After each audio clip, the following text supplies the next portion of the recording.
And welcome to Swati tales. Why swing therapy. मेरे thumbnail में लिखा हुआ है why swing therapy. Swing therapy एक ऐसी थेरेपी है जो एज ओल्ड थेरेपी है। हर सोसाइटी, हर कल्चर, पूरे दुनिया में यूज की जाती है। हमारे पेरेंट्स, उनके पेरेंट्स, हम और हमारे बच्चे, हम सब ने कभी न कभी अपने बच्चों को स्विंग दिया है, वो रॉकिंग एक्सपीरियंस दिया है, जिससे कि हमारे बच्चों को काफी सारे बेनिफिट्स हुई हैं। तो इसके आज के वीडियो में हम स्विंग की क्या बेनिफिट्स हैं और किस तरह की स्विंग की क्या बेनिफिट मिलेगी, हम ये डिस्कस करेंगे।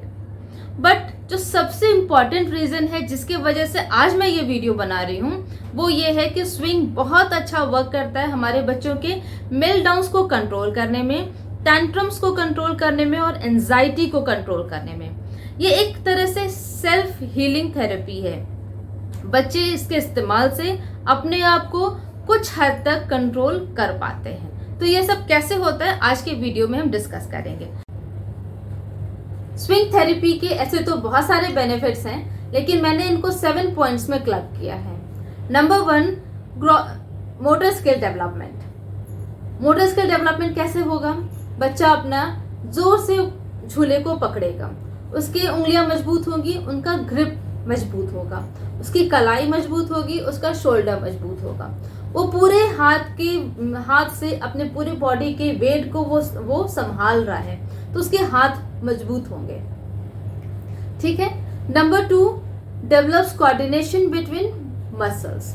ये बहुत ऑब्वियस सी चीज है। जब बच्चे को झूला झूलना है, वो अपने पैर से झूले को धक्का देता है, अपने पेट के मसल, एब्डोमेन मसल को बॉडी के झूले के सेंटर पे रखकर उस अपने बॉडी के वेट को वहां संभाल कर रखता है। जब बच्चा पीछे जाता है तो अपने शोल्डर और अपने हेड के जो वेट है उसके हेल्प लेकर के झूले को आगे की तरफ ढकेलता है।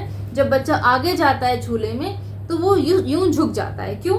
वो अपने शोल्डर और अपने हेड के जो वेट है उसको हेल्प लेकर के वापस से झूले को पीछे की तरफ ढकेलता है। तो इस तरह से क्या होता है कि टो से लेके हेड तक अपने शरीर का पूरा इस्तेमाल झूले को झूलने में होता है। इससे बच्चे को पता नहीं चलता। ये बहुत ही नेचुरल प्रोसेस है। ये आपको पता नहीं चलेगा, बट ये बहुत ही नेचुरल प्रोसेस से बच्चा जब झूला झूलता है तो अपने पूरे बॉडी के मसल को अलग अलग समय पर कब कैसे इस्तेमाल करना है वो सीखता है। ठीक है। इसी पॉइंट से रिलेटेड है अगला पॉइंट, अवेयरनेस, बॉडी अवेयरनेस। जब बच्चा अपने बॉडी को लेके कॉन्फिडेंट होता चला जाएगा तो वो बड़े आराम से एक ऊंचे स्टूल पे बैठ पाएगा, किचन के प्लेटफॉर्म पे बैठ पाएगा या लैडर पे चढ़ पाएगा।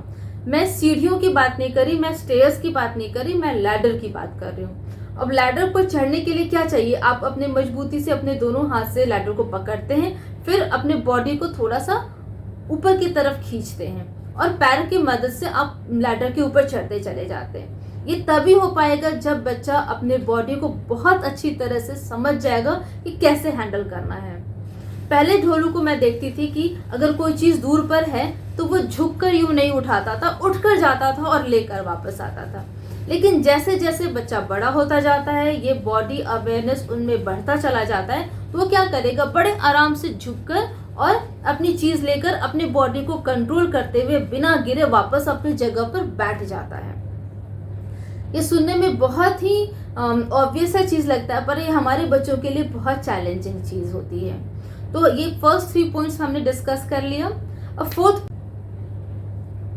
फोर्थ पॉइंट है इम्प्रूव्स अटेंशन स्पैन। हमारे बच्चे जिनको ADHD होता है वो पूरा दिन इधर उधर भाग सकते हैं, लेकिन अगर उनको एक स्ट्रक्चर्ड वर्क दिया जाए कि तुम इस तरीके से इस काम को करो तो वो नहीं कर पाते। झूला पूरी तरह से एक स्ट्रक्चर्ड एक्टिविटी है, एक रिदमिक एक्टिविटी है जिसको एक तरीके से ही करना है। अगर आपने कहीं भी चूक कर दिया तो आप झूला नहीं झूल पाएंगे।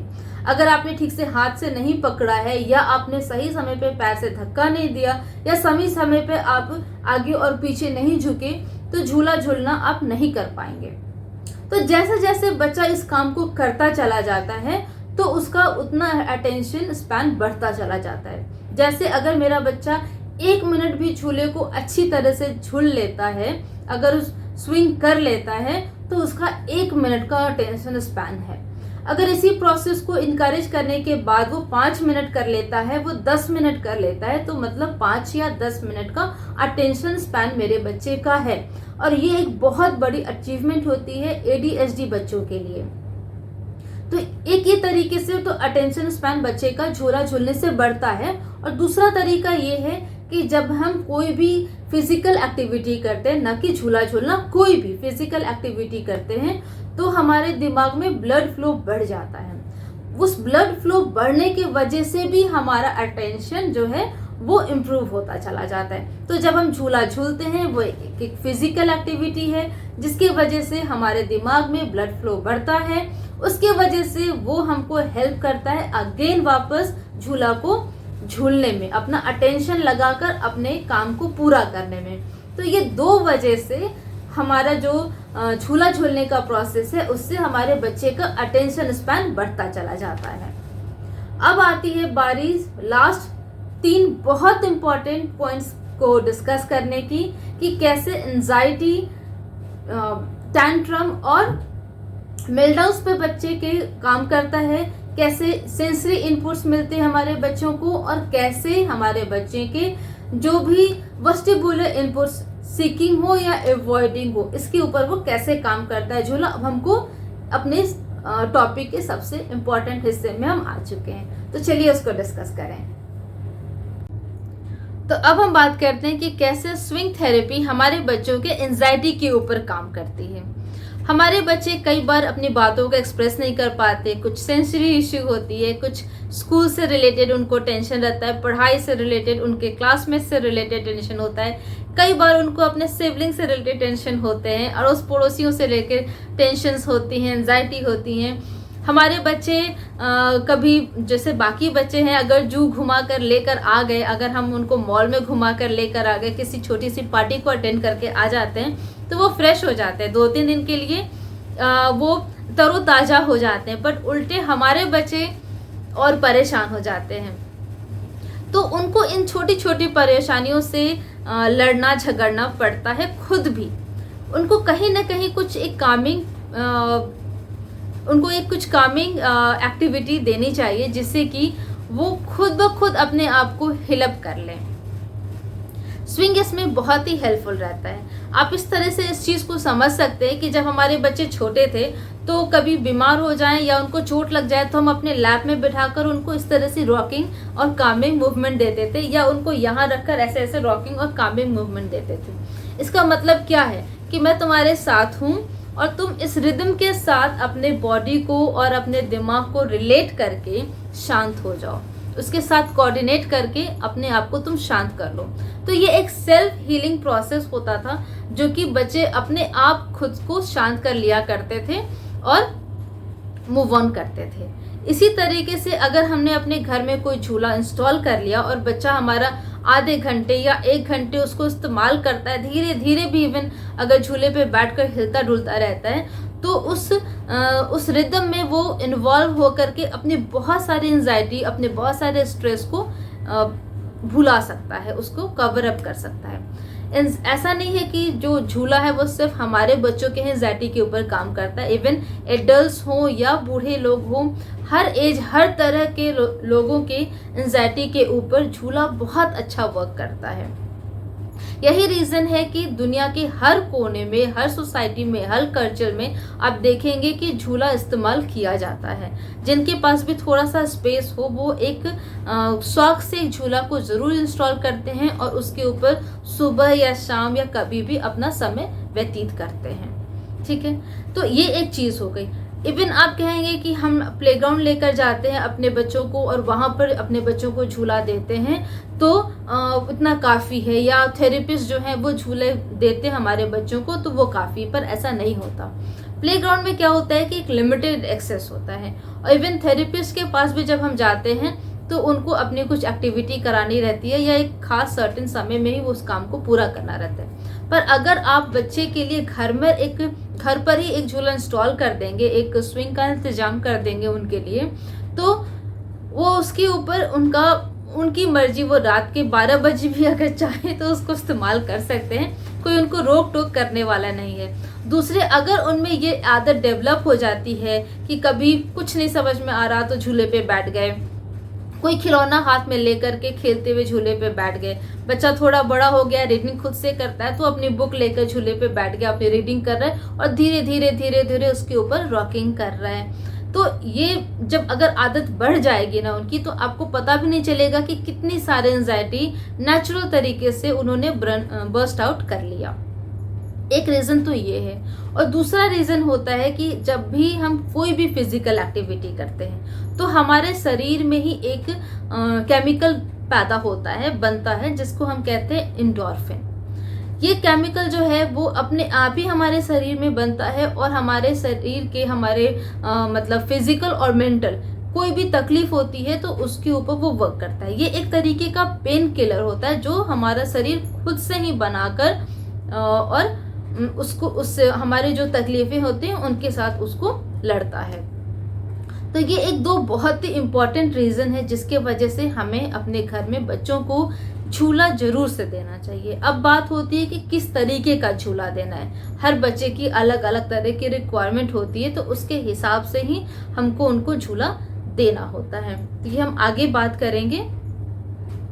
इसके अलावा ये जो 5th पॉइंट हमने डिस्कस किया कि वो एंजाइटी के ऊपर काम करता है, इसके अलावा जो झूला है वो बहुत तरीके से हमारे बच्चों के सेंसरी इनपुट्स को भी देता है। जैसे कि अगर हम पार्क में बच्चा झूला झूल रहा है तो जो सूरज की रोशनी है एक तरीके से आँख के अंदर जाती है। जैसे जब झूला आगे गया, पीछे गया, फिर आगे गया, फिर पीछे गया तो आगे गया, तो एक तरीके से आँख के अंदर जो रोशनी है वो जा रही है और आ रही है और कम ज़्यादा हो रही है। ठीक है। इसके अलावा अगर बच्चा झूला झूल रहा है तो कुछ पास में बच्चे शोर मचा रहे हैं, कुछ पास में कोई थोड़ी दूर पे किसी का कुत्ता है वो भौंक रहा है, या बहुत दूर में कहीं कोई गाड़ी पास कर रही है तो उसके हॉर्न की आवाज़ आ रही है। तो जो बच्चा है वो एक नेचुरल प्रोसेस से हर आवाज़ को सुनकर समझ रहा है कि कौन सी आवाज़ कितने डिस्टेंस से आ रही है, कितने ज़ोर से आ रही है और वो आवाज़ किस तरह की है।